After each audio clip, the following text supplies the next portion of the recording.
Right, a very warm welcome back. We are now starting to wrap up this conversation. We've got about 10 or so minutes left.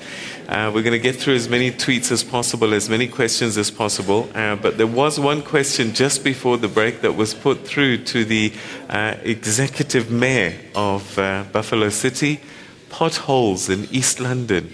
He says, with tears in his eyes, when are they going to be fixed? Well, thank you very much, Peter. Of course, there is one of the concerns that even the members of communities have raised as a very serious concern. We applied our mind on the matter whilst we still knew there, but we discovered that a program is in place to take care of both starting from this financial year at the beginning of July and until December. We hope that that commitment is going to be realized. I think the most important thing on our part is to monitor what is committed. But I think more at the very same time, because sometimes our potholes, because of poor quality, do not last. When it rains, they again emerge. But I think those are the things that we need to tighten up, the whole question of the quality and so on. Okay. But with respect to roads, there is 250 million set aside, to look at the issues, to fix roads and so on. All right. Okay. We're running out of time. This is the only reason I'm jumping in. I do want to ask the MEC for, is it Transport and Safety, MEC Tikana, to get a microphone. If you could just stand up so we get a microphone to you. Because on that tape that we played, one of the questions that was raised was about safety. I read a very disturbing report of an old woman who was beaten up in an old age home, and also elderly women being raped. So they were concerned about safety and crime. And so the question is, what interventions are there from your department to arrest this? Thank you, Peter, and the viewers at home. First of all, we do have our law enforcement officers and SAPS who's doing their job.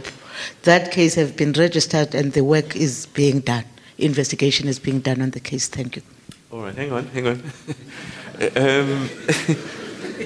Crime in general, what are we doing? What sort of interventions are in place to say, look, this is the state of affairs, this is what we're doing to reduce those statistics? Okay. Currently, we do have our structures, the street committees and other structures in the areas. However, we are doing awareness in all the areas where there's high rate of crime which have been identified.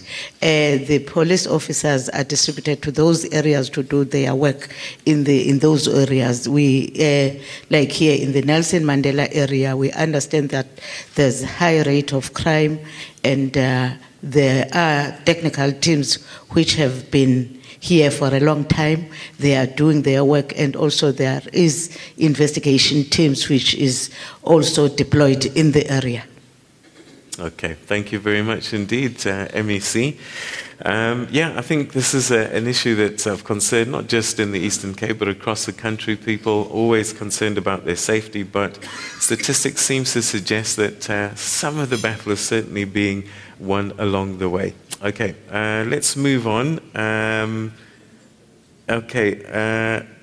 need to know what that question is. All right. Okay, so I'm being told that on that tape also there was a question about the tea plantation, Magwa. And I think the concern is it's not talked about much. Okay. What contribution is it making?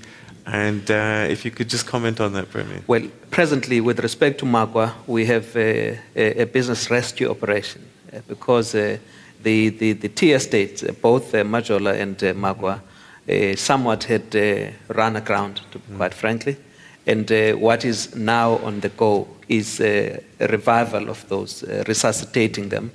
Of course, the plan includes also diversification beyond just the tea production in both those facilities. It's one of the things that has really been causing a lot of consternation, people out of job for quite a long time. We are attending to the matter, but it is to bring back into operation that entity. And in the course, then we should look at all issues to do with the management, the liabilities, etc. But there's a business rescue operation that we have through Eastern Cape Rural Development Agency. How long might that take to fix up, do you think? Well, we've got to bring that back to life. And that business rescue is active from this financial year with very clear timelines. We're hoping that in the next 12 months, we would be seeing results out of that. Okay, all right. So, Vuyani Mtimkulu says, Southern Cape are not dying, or this is again, I think we've answered that question. It's the initiates as well. He's concerned about the challenge here. Amanda says, transparency. I want to see more transparency from the leadership. So they're saying this is good. How do we get to see more transparency? Right. We really are doing a number of things. Just from here, we're going into an outreach program. We're going to be interacting with the communities in Buffalo City. In all the wards, selected areas, we shall be interacting directly with the community. We were talking to the leadership of Nelson Mandela with the speaker. There is going to be taking legislature to the people, and there's going to be processes leading up to that, interactions with the communities, and then the legislature sitting taking place here. We interact again through the official organs of all government departments, and I think we're trying as much to be out there all the time. And if any, the MSCs would be readily available wherever they are called upon, so as to make sure that our people all the time do find their government to talk to.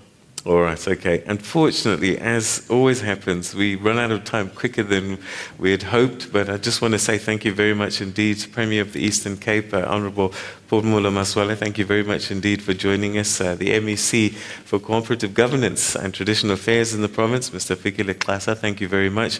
Newly appointed mayors, Executive Mayor Nelson Mandela Bay Metro, Councillor Danny Jordaan, so good that you're employed now. And to Councillor Alfred Mtsi, also congratulations on your appointment, and we wish you the best of luck, Executive Mayor, Buffalo City Metropolitan Municipality. Gentlemen, thank you very much indeed for sharing your thoughts with us and being great guests. And that's where we're going to have to leave it here from Ibai. Thank you so much for joining us and being part of this conversation, and we'll see you the next time at the next one. Have a great